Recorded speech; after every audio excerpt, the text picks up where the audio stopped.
You're listening to the Electrocasts podcast. This is podcast number 27.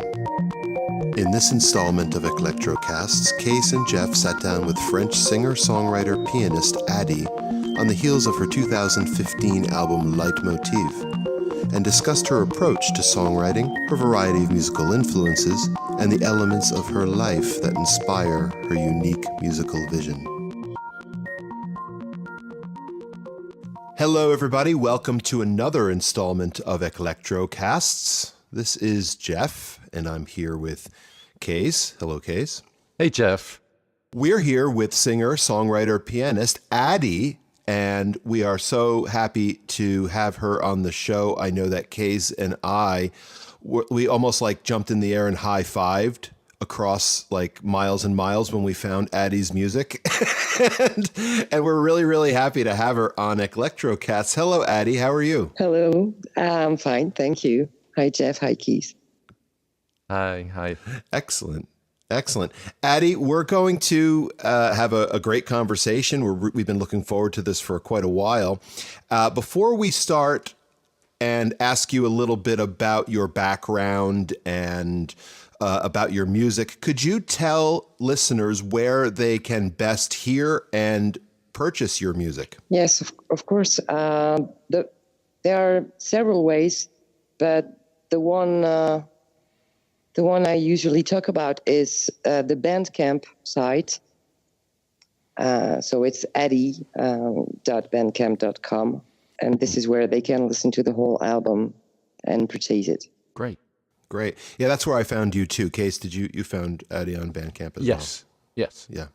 But you also, people can also purchase your work on iTunes, if I'm not mistaken? Absolutely, on iTunes, Spotify, Deezer, and YouTube for the official videos. Videos, yeah. Oh, yes, the marvelous, beautiful videos. Who does these videos? They're so well made. Thank you. Thank you both. The director is a French director who's called Nelson Valbrun, and I chose him to do this. Mm-hmm. Yeah. Very, very well done. Fantastic. Beautiful. Addie, do you mind if we kick off our interview with a few questions about your background? How did you get into playing piano and singing and composing music? I was 6 years old when my dad, on a Saturday afternoon, asked me if I wanted to play piano. And I said, what? Okay, I can, if you want, was my answer, which is very interesting, actually. So to please him, at first, I started to go to the music school. So that's how it happened. And was music a part of your life pretty regularly from that point on? Did you like catch the excitement pretty immediately? Or some children who take piano lessons, especially to appease their parents, seem to dislike them. But some people really latch on and enjoy. Which would you say was your experience? That was my case. I didn't enjoy it that much at first, because I think a lot is on the teacher's shoulders. And if they don't like teaching you, you just can't like it. So at first, it wasn't a pleasure for me, but I was listening to music all the time. That was my shelter. What were you listening to? What kind of things did you like?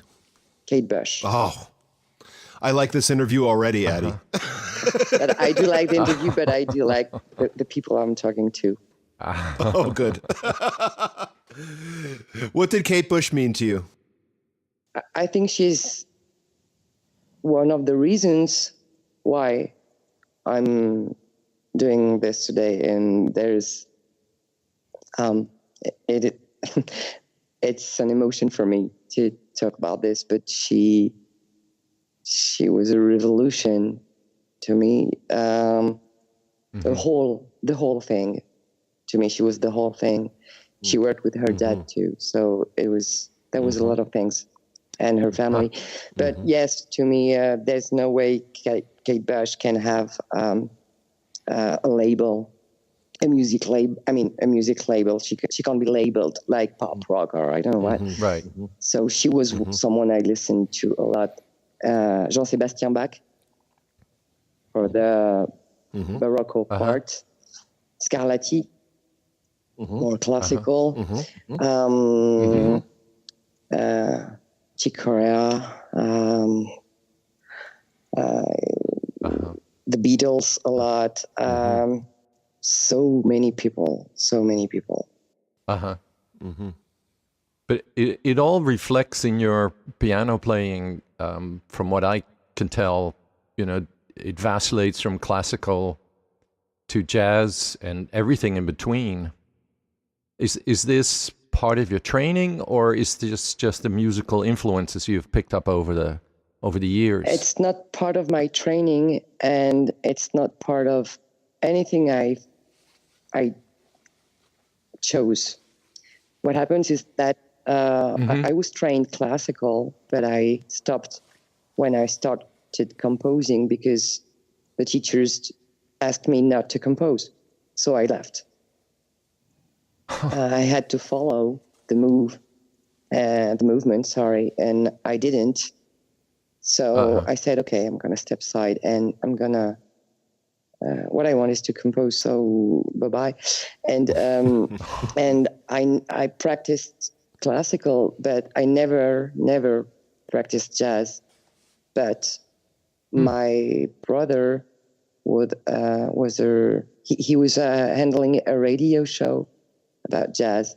So I've been eating Herbie Hancock, Coltrane, Jan Garbarek, how is it called? I mean, Cassandra Wilson. Yes, it's right.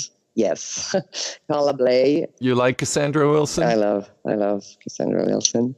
Yeah. Your voice is not unlike Cassandra Wilson's, Addie, actually, in my estimation.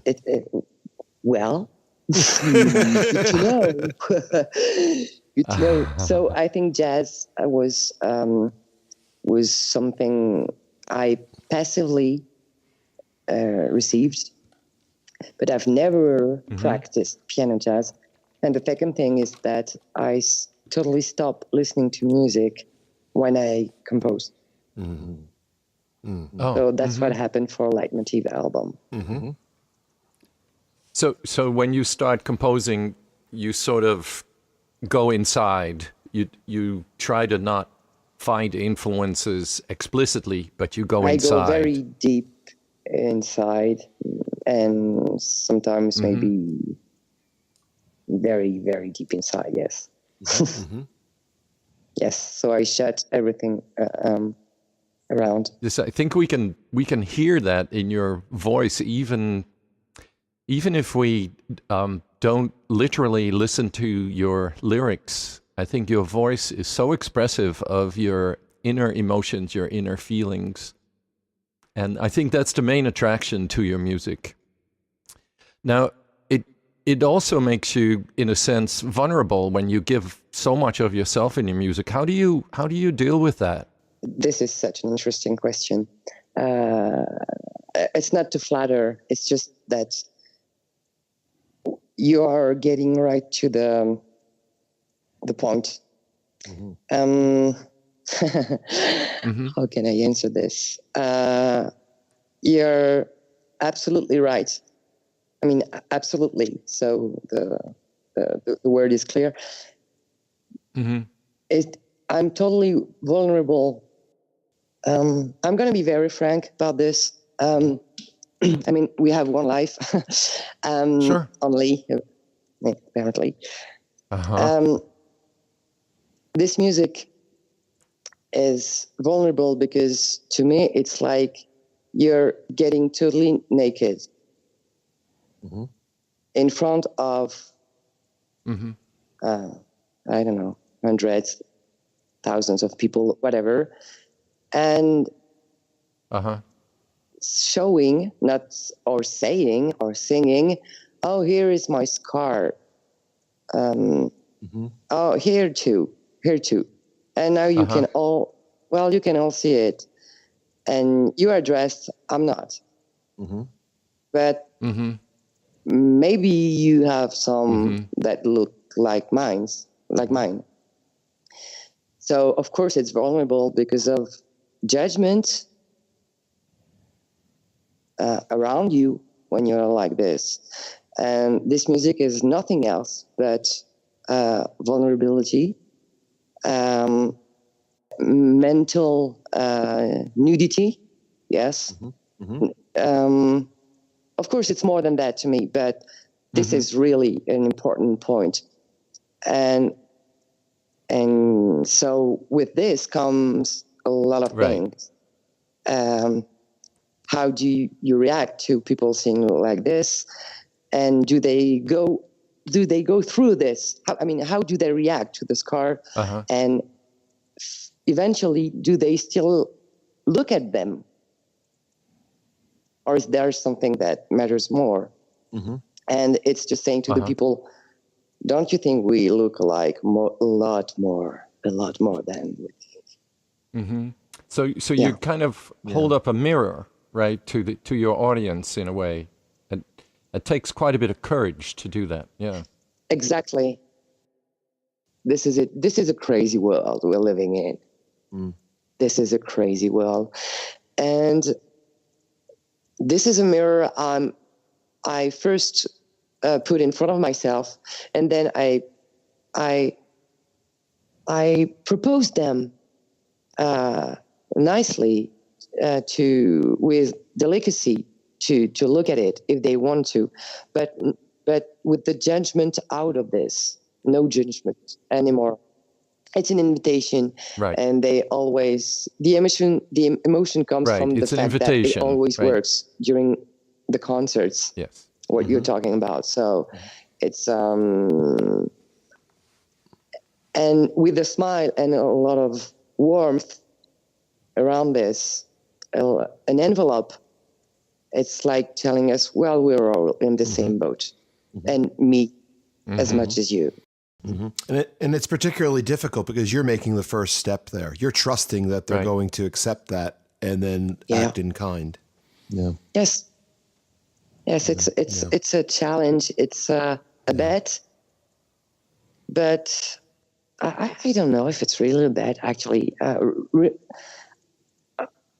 I think people who come to or listen to my music or come to the concerts, I never call them fans. I call them listeners. And it's important to me to make this difference. They take the risk to go inside themselves. So, the people who like it, of course, not the people who don't like it. And they don't like the people who don't like it. It's usually for the same reasons. But absolutely, I don't want music to make me go deep inside of me. I understand that totally, and I respect that very much. So they decide to go deep, sure, and to let something go about pain, I think, and they are filled with something that would envelope the pain, like some warm hand or a mother or something like this, who would say, okay, this is pain. I'm not saying this is not, but maybe we can cuddle pain. Maybe we can talk to it differently. So that is kind of the reward is sort of a healing experience, right? So allowing yourself and your audience allowing to go deeper inside, it does open up the possibility for a healing experience. Absolutely. This is what they told me, because I always talk to people after the concerts. They come to me. They come to me like they've been knowing me for years, like we're friends, and they talk to me about what is important in their lives and what brings them joy, what brings them pain, what they lost, what they would like to have back. And they say to me, you made me feel better. I mean, the first time I heard that, I couldn't believe it, and I still can't believe it, because there's no ego in this at all. It's just music is the way to get there. But it could be a psychiatrist, it could be a friend, it could be a father. But and it's like this woman. Just a quick story. I was doing a tour in Corsica, and this woman comes after the show. She was like 90 years old. Sure. And she asks me if she can take my face in her hands. And I say, yes, of course. Why? And she says, please never stop what you're doing. And I said, why? And she said, because I just lost my son and you gave it back to me tonight. And I said, what? And that was the song called L'autre absent, the other missing in the album. And I was so surprised that I said, I'm sorry. And she said, no, don't be sorry. For 4 minutes, I was with him. Very nice. And you gave this back to me. And she said, you should never stop what you're doing. So everybody, we are having a fantastic conversation with Addie, and we're going to hear a track called L'autre absent from her album Leitmotiv here on Electrocast.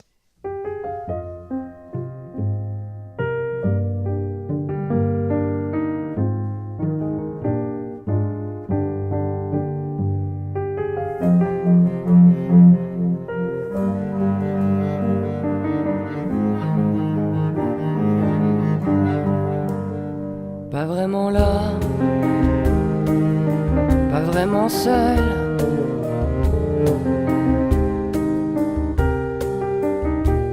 Elles écument le pavé depuis si longtemps. Elles rêvent d'en finir depuis trop longtemps.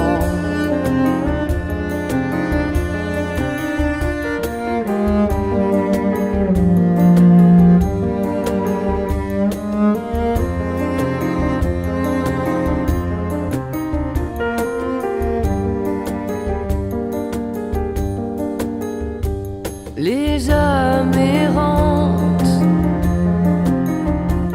des rues de Paris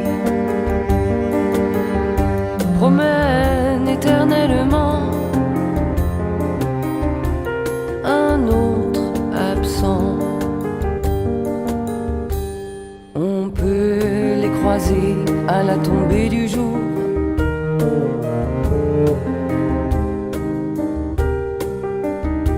Certains prétendent qu'elles ont plusieurs ombres. D'autres sont certains qu'elles n'existent pas.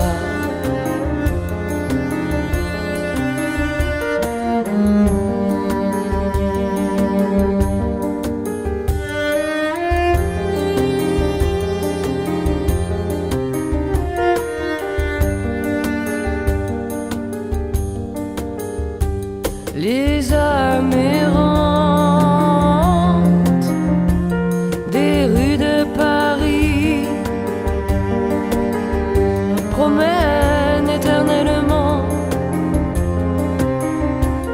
un autre absent. Elles ne parlent plus, leur souffle court murmure en secret d'une voix diaphane.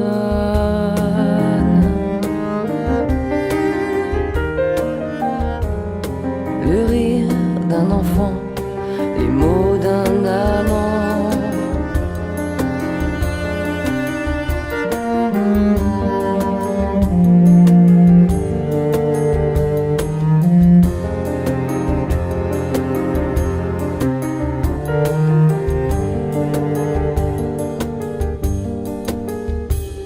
Et moi, je traverse Paris inlassablement, seul, toujours me demandant l'absent de qui je suis.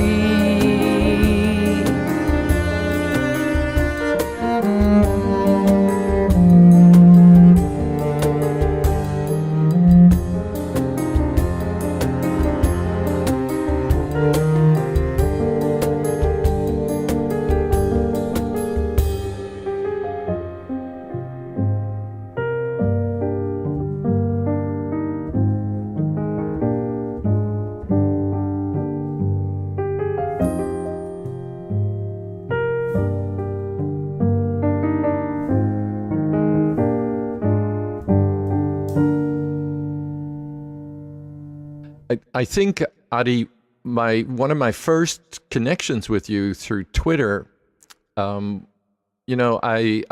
think I discovered your music on Bandcamp, and I asked you, why do you sing both in French and in English? And you explained to me that you'd spent some time in San Francisco and that you wanted to reflect your experiences in both cultures through singing in both languages.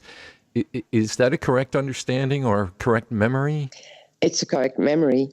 Okay. Yeah, it's a correct memory. I would love to hear you talk a little bit more about your experience in San Francisco. What were you doing there? How did you end up there? What was the music scene you were in?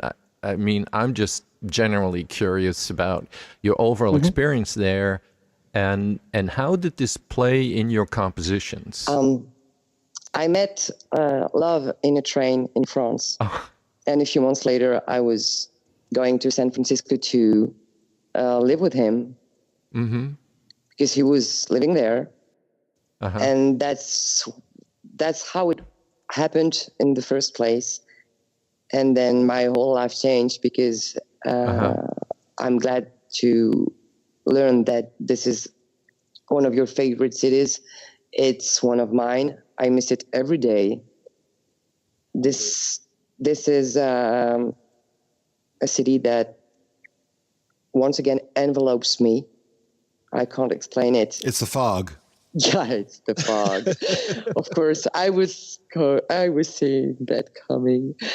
The first time I heard my music was something I didn't tell you, is that it happened in my head, and it woke me up at night for weeks and weeks. I thought I was going crazy, and it happened there. And so yes, I started hearing my music when I was living in San Francisco, and I was going back and forth to France. Both ways. 3 weeks there, coming back, going back for years. And so I didn't choose to sing in English because it would fit the music business. But because I was thinking and living in English at the time. Yeah, and on your album, I believe you fairly consistently alternate a French track and then an English based track, right? You sort of alternate the language. Was that a purposeful choice? No, the choice of the tracks, the track list was very difficult for me to do. It took me 7 hours. A whole night. I was awake a whole night with one of my poets who works with me, and we were getting out of the studio in a very special state of mind and of body, and we were listening to the beginnings and the ends of every tracks. Sorry. And it had to be perfect to me. So it was a very, very difficult choice. What note would open the album?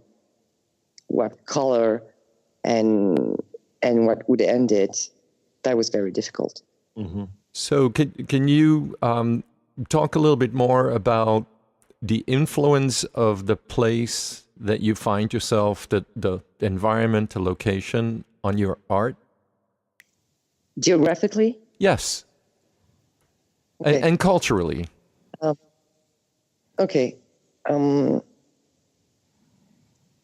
not sure that all the places I was living in were inspiration. I mean, not consciously. The music haunted me so much, very much, sometimes maybe too much, that the places where I was didn't matter anymore.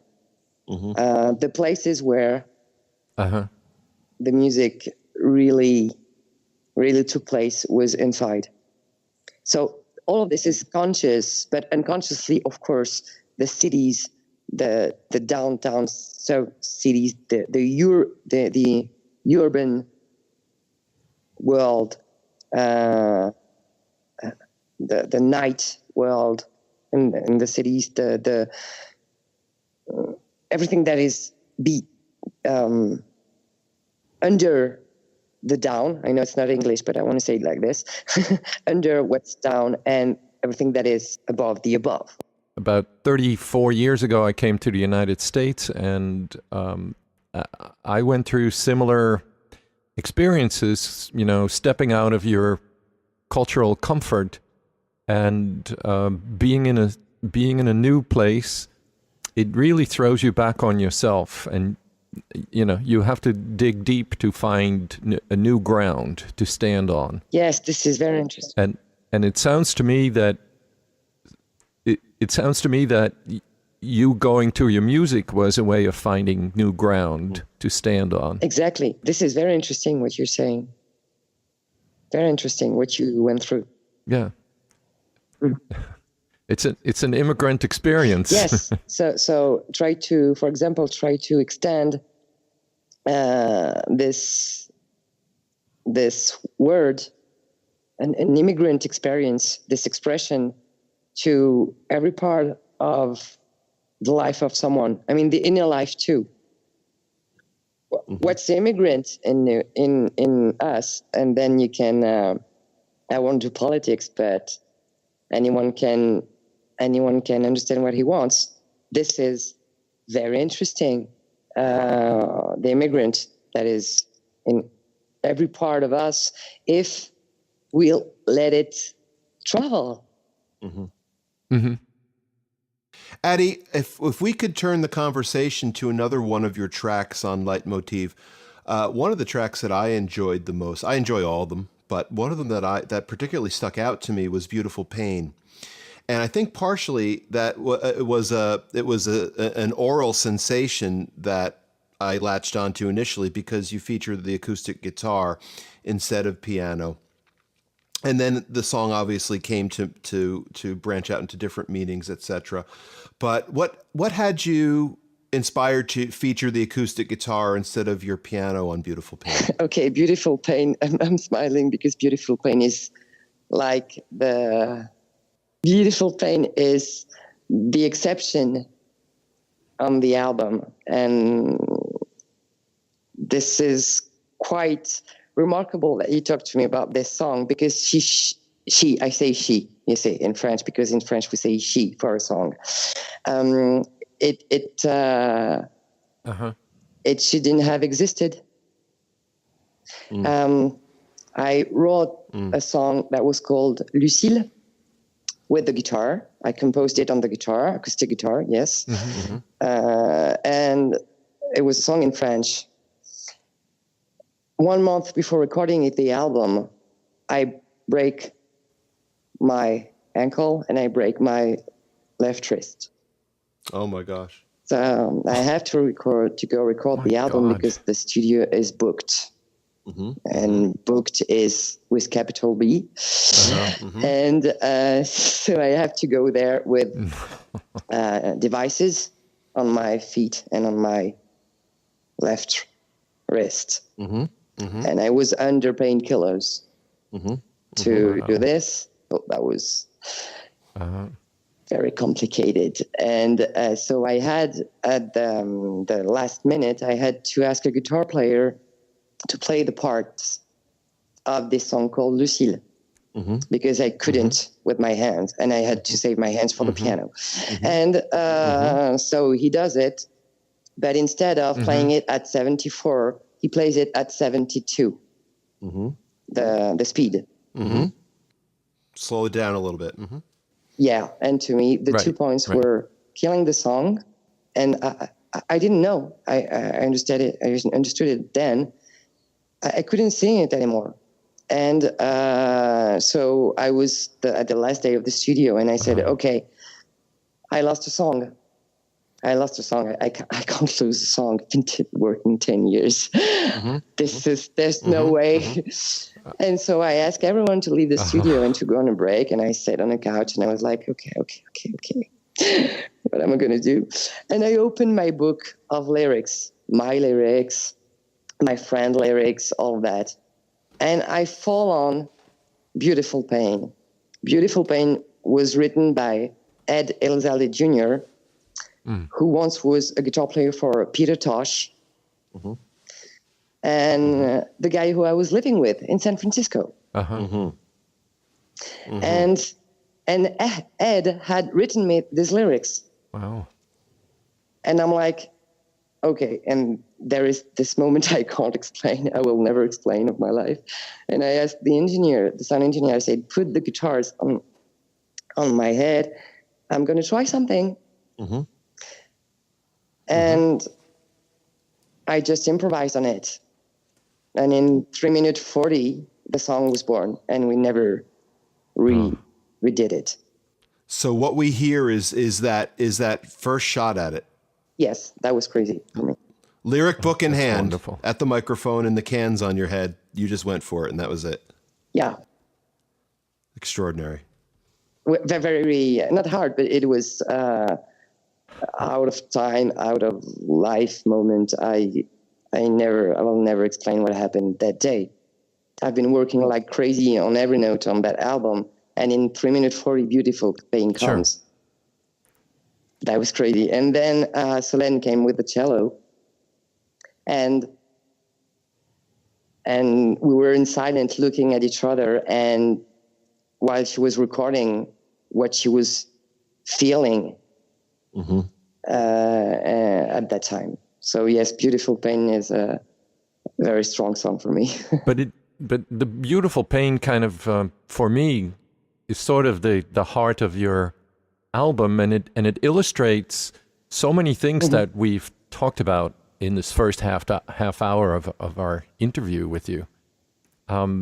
This idea of living in the moment, dealing with adversity, facing it, holding the mirror up to yourself, dig deep, go for it, and take a chance. Right? Right. This song represents all of those things that you've talked about. So why don't we take a listen to Beautiful Pain and let everybody else enjoy it as well? So this is the 7th track from Addie's album Leitmotiv, and this is a track called Beautiful Pain here on Electrocasts.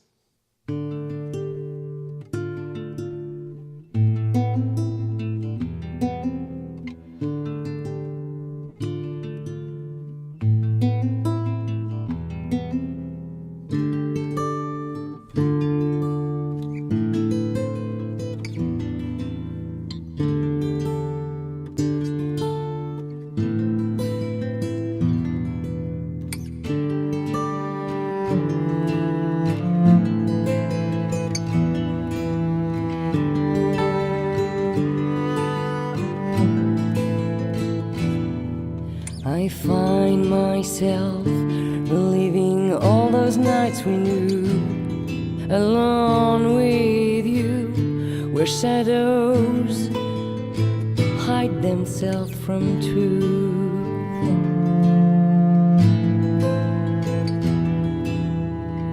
We gave so much, our hearts, our souls, our every touch.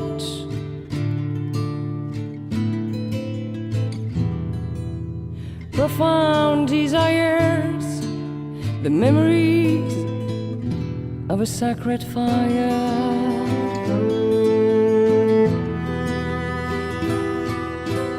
Now I dance to fight the memory that remains.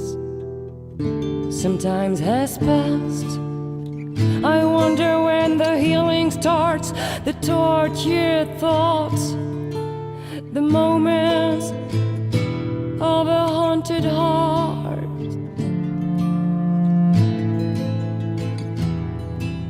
So much was said, and yet I couldn't comprehend a life apart, without the kiss, without end.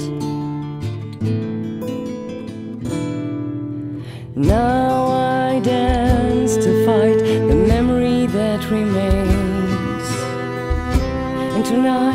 With every step I lose more of myself.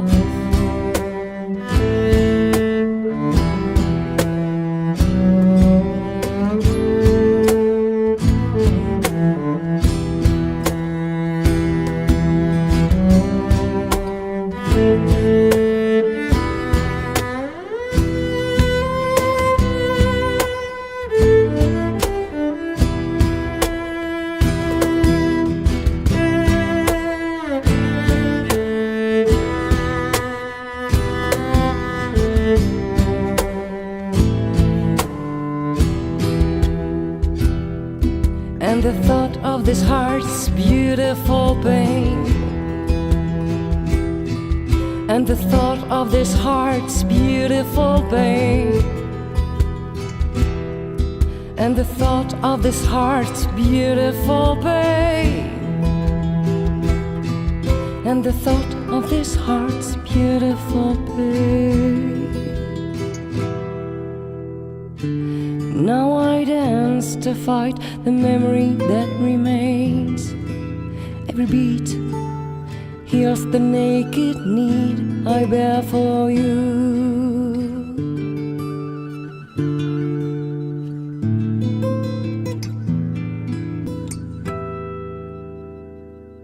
Addie, that was wonderful to listen to. Let's talk a little bit about the people that are very present on your album. I mean, you do collaborate with lots of people, and you have, but you work with two amazing musicians, a cellist and a percussionist. Can you talk a little bit about them and how you met up with them, and your process working with them? And I'm just stunned by these musicians. They add so much to your music. They do. Solène, the cellist, was the first one who joined me. I met her and I played for her the piano vocals of the album. And she said, okay, I'm on it. And, and then we started working like a net. Once again, so every quarter note, every half quarter note, every the pitch, the I can't even describe because it would be too long. The way we had to build this, but we talked. What is magic is we never said to each other what we felt. It was put in music. Never. It's like you love someone, but you will never have to say it. You can see it in your fingers and the eyes, the way people listen to you. Even if you're never smiling, for example, you don't even have to. And so that was a declaration of love, but love with capital L. I mean, we're not in a relationship. It's okay. Let's put some love into this world because, wow, this is getting just so heavy. And Marceau, donc the Marceau Bouchard, the percussionist, came years later. He came one year and a half before recording, and Marceau said, wow, okay, I'm just loving this, but you don't need me at all. You don't need me at all. You're going to make a mistake because this works perfectly like this. The music you've written is this one. And I said, yes, I agree. And now I agree more and more for different rhythms, but I just loved the way Marceau played. And I said, yes, but we are two girls. There's a lot of ocean and waves and blue, of course. Blue and moon are a whole other subject, maybe the most important for me, but we need earth. And the only thing that will bring me back to earth to talk to the people is the percussion. Mm-hmm. We need, like I would say, we need the man in a beautiful way. I mean, we need the man between the two of us, and he's gonna say where it happens. He's gonna tell well the music is, and this is what he did, and I just like his work. And it also, the cello and the piano, do hint very much at classical music. Of course, not exclusively, but it often is a combination that you find more in classical music. And by bringing in the percussion, you basically, and the kind of percussion that he uses, you bring in the third world, if you will, a roots kind of a feel. Third world as a number, not third world as a developing nation. Okay. No, not as a not in a derogatory. Why not?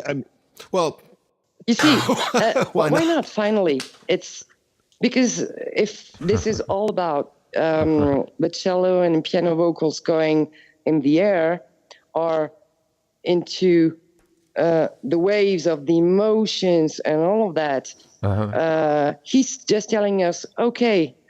But what about reality? Mm-hmm. Mm-hmm.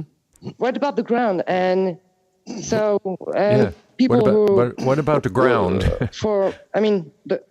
The ground is a lot less funnier. Yeah. Yeah. So, but yes, I agree. Yeah, I get your your metaphor there. Absolutely. Thank you. It was hard. Yeah. So in modern music, there are two elements that are never missed, I would say, and those are bass and drum, bass and percussion, if you will. So you don't have a bassist in your ensemble. No. I love that question. And I think it works really well. I'm not suggesting that you need one, but I'm just very curious why you're not having a bassist. Thank you. I'm good. First the drums, then I go to the bass. I didn't want drums because this is not pop rock. I love pop rock. And the drums, to me, were about to put me in a style, would have changed my music. Mm-hmm. That's just because it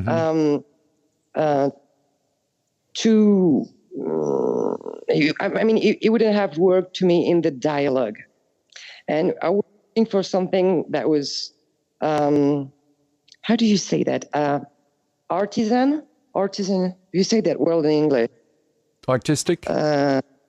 No. People who do something with his hands. Mm-hmm. Oh, craftspeople. Mm-hmm. Artisan, yeah. Mm-hmm. Artisans, yeah. Artisan. Mm-hmm. Mm-hmm. Okay. That music was about artisans. We were not thinking artistic. It was made with our hands. Mm-hmm. And the cajon, so the Marceau's instrument, right, is a wooden box. Yes. Right. It's like, what can we do with a wooden box that has two strings in it? But and to me, it was so more relevant to talk about the heartbeat. Mm-hmm. Right. In Beautiful Pain, we heard that a lot, and he. So it was an organic choice, and right, artistic choice, of course, and then an artisan choice, and the bass. First of all, the bass would have had to been electrified, and I love electro music, but that was no way that would be not acoustic. In this album, so the bass didn't have for me any position to take in this. Everything had to come from the earth. So no, there's no electricity. So one more thing that strikes me about your choices of instrumentation, your choices are all based around the human voice. I mean, people say that cello is probably the instrument that is most like the human voice, and using organic instruments like the cajon, you know, in terms of like reverberation and in terms of the way the music acts on our bodies, it is probably all related to the use of voice. I think you should be my producer. You sum it up very well. Really, you had it. This music is about the organs, the body, not the one in the magazines, but yes. And the cello is scientifically the instrument that is closer to the human voice. So, for instance, that it makes you resonate the chest. Yes. And the voice, of course, is quite at the same place. And the cajon could be the heart. Well, the cajon is connected to the body when you're playing it. You're sitting on it. Yes, you're sitting on it. So it reverberates through everything. Yeah. And there is the sensuality is extremely important in her first definition. Once again, I know what these words can relate to in 2016, but sensuality is about senses. So I don't see any problem with that word. And children have a lot of it. We all have a lot of it. And when you feel the desire to express something with an instrument, when you feel that physical desire with musicians in front of you. Yes, as an ensemble, you're becoming an organism, right? Exactly. I didn't. I felt it, of course, very strongly because that was my music. But I realized it only when people told us. Once again, what I understand is what people tell me after the shows or after listening, and they see, oh my God, Solène with her cello. It's like I'm saying what? Yeah, you can say the words. It's like, well, with her cello, the way she's holding it, yes, she is, of course. So there's a lot of desire, and I think the fact that it's not electrified in this music only is very important because you only get what you give. Meaning that if you're not if you're not making yourself the sound, nobody's going to help you to do it. Right. So I suggest that we take a listen to Clarity. I think that's one of the tracks that expresses this togetherness that you talk about in one of the, for me as a listener, in one of the best ways. You have a video for this, right? Also, Addie, you did a video for Clarity? Yeah, the two songs are Le Port de la Gare and Clarity. So 2 official videos are on YouTube. Yes. Yeah. Well, let's listen to Clarity here on Electrocast. This again is from Addie's album Leitmotiv, Clarity.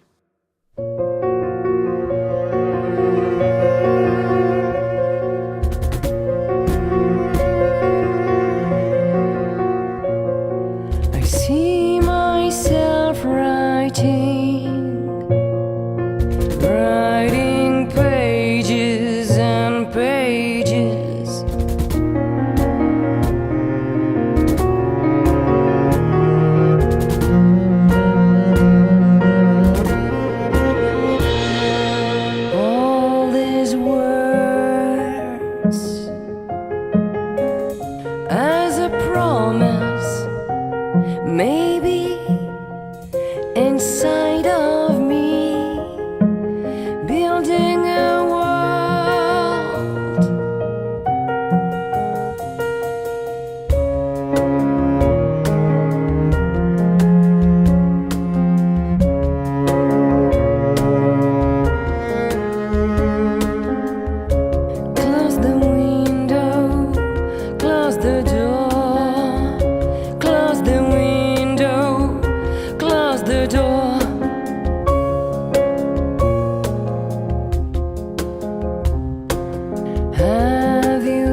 guiding two blind souls as one. Now we feel the warmth of eternity, guiding two blind souls as one.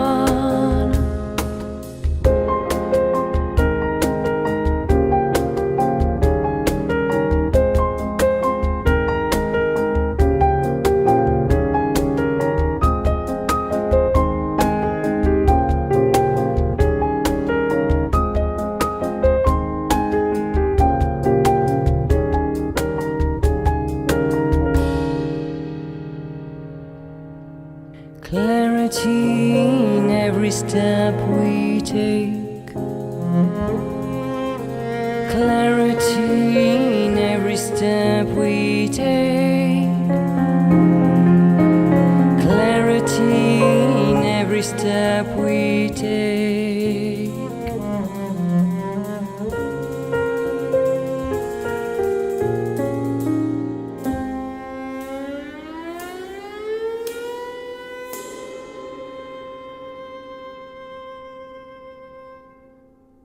We have a question from one of our listeners, Bojan Brankovic, for you. And he asks you the following thing about Clarity. How has your life changed after the release of Clarity?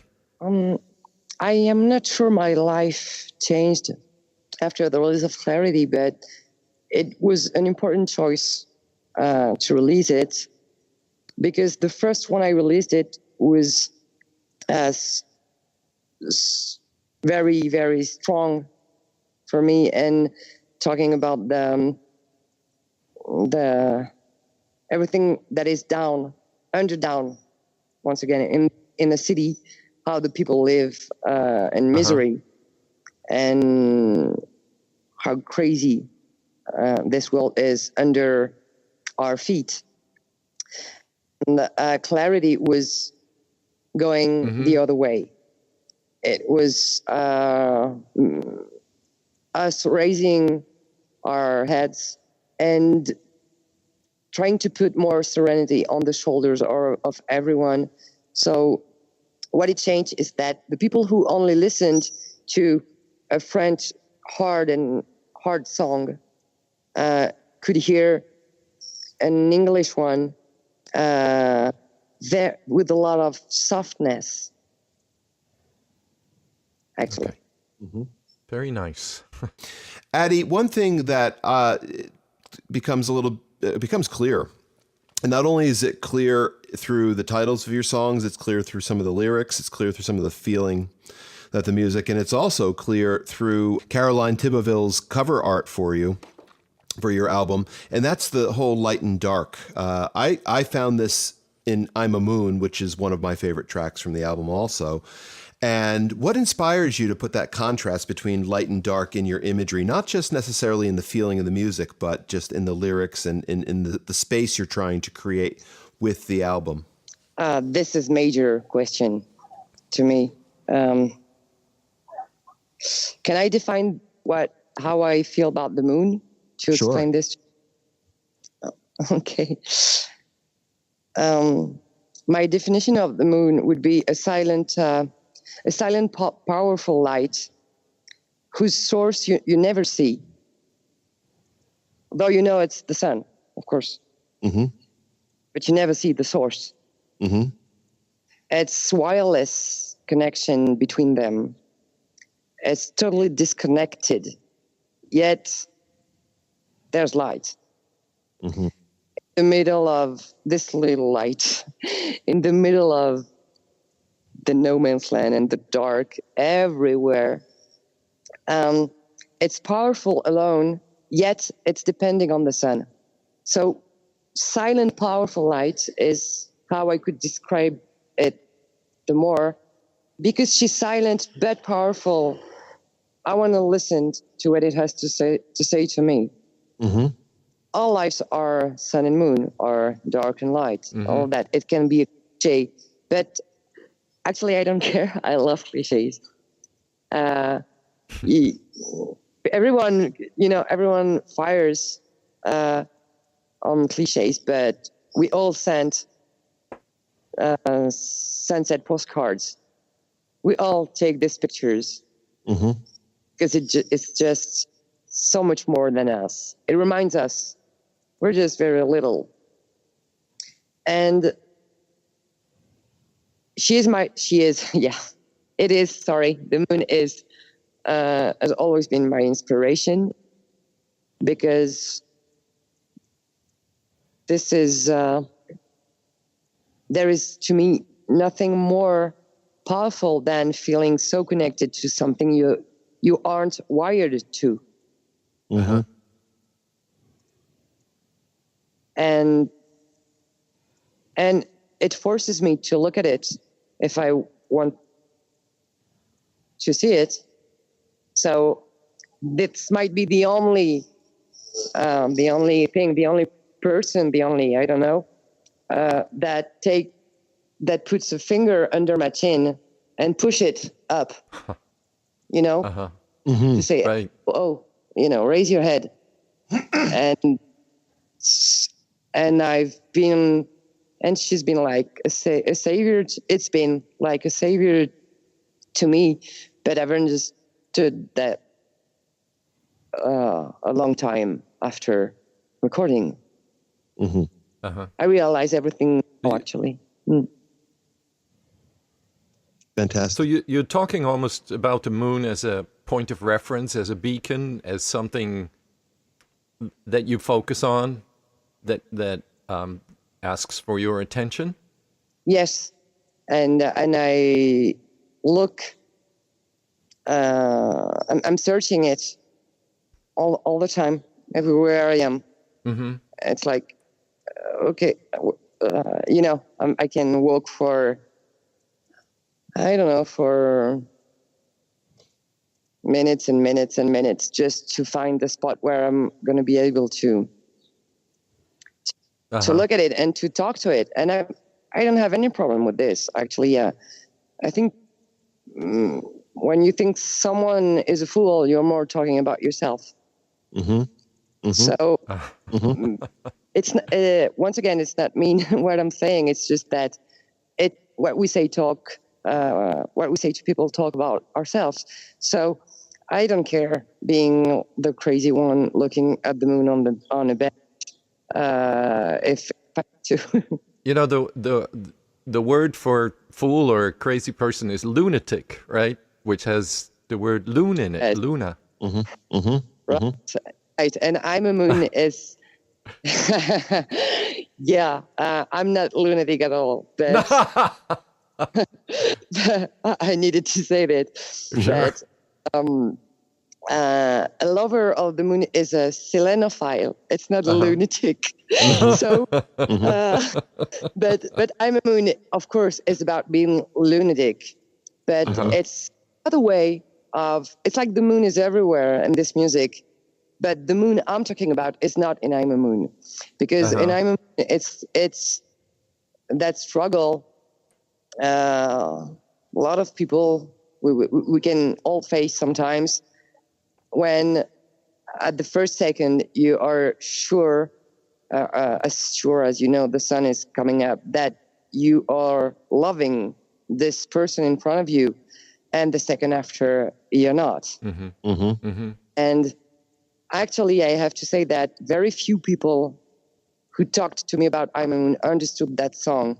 This is the song the most misunderstood of the album, just because I'm starting by I don't love you anymore. And it's a very, very simple sentence. And a lot of people have probably sang that. But the story is not I don't love you anymore. It's about that conflict between the verses and the chorus. Nice. And this is something that we all face. My eyes say yes, but my mouth says no. This is easy when you think about it. So, yes. It's a contradictions, right? The contradictions in our behavior and our feelings. And it's almost like the light and the dark of the moon. They both exist at the same time. exactly. This album is about contradiction. It's all the time about contradiction, but it's about, I know contradiction, I accept it. Right. You see what I mean? Yes, Yeah, very much. absolutely. Very much. I'm not surprised you both know what I mean. Yes, it is. At all. It is something that I think all people struggle with, particularly people who live very dogmatic lives, become very conflicted about these things, that they can feel things differently than they think. And Exactly. yeah, and I think that is, felt as imperfection or inconsistent or contradictory, rather than as a normal way of being. So I think we have come to understand much better what you mean with "I'm a moon," and I think it kind of is a nice way to sort of close out our conversation with you by going out with "I'm a moon." How about it? Yeah. Addie, thank you so much for being our guest on the show for this time round. Yeah. It was a pleasure talking to you and a pleasure learning about not only about what your feelings are about music and your art, but about your life too. I think, sometimes we only understand people through their music, but sometimes there's that extra element. And I think we captured a lot of that in our conversation. Yeah. Yeah, thank you so much for your frankness and your honesty, and what a privilege and what a joy of life to have been able to spend about an hour and a half with you and talk about all kinds of things that really interest us deeply. So thank you from the bottom of my heart. Thank you for the bottom of my heart too, because you're two in front of me. So I need to give each one of your part, and it's not a problem. A huge thank you too. Sure. Yeah, well, our pleasure. And I express the hope that maybe one day we get to see you here in the United States. She has to play New York sometime. Yeah, I know. I don't know. I know. I need to go there. Not because of the image it can bring, or because of fame or whatever. It's just, I think I can be heard. Oh yeah. There. I think there is hints there. The proof is that you are here talking with me tonight. Tonight. And yeah. And I only take coffee in the morning, so. Oh, that's easy. I can handle that. And we are a very nice team. Sure. Great. Yeah, we're trying to have connections there because we really need to. We want to do this with this album. Yeah. We will help you any way we can. Absolutely. Whatever we can do. Yeah. We'll be glad to support you. And so let's ride out with "I'm a Moon." Yeah. Thank you, Addie. Okay? Thank you. Enjoy the conversation. Enjoy the open and honest repartee that exists between us. Folks, thank you for listening to us on our show. Please do visit addie.bandcamp.com. You will be able to download and order, if you wish, a CD copy of Addie's album Leitmotiv. And we're going to ride out on "I'm a Moon." Thank you for listening, everybody. Thanks so much. Bye-bye, Addie. Bye-bye.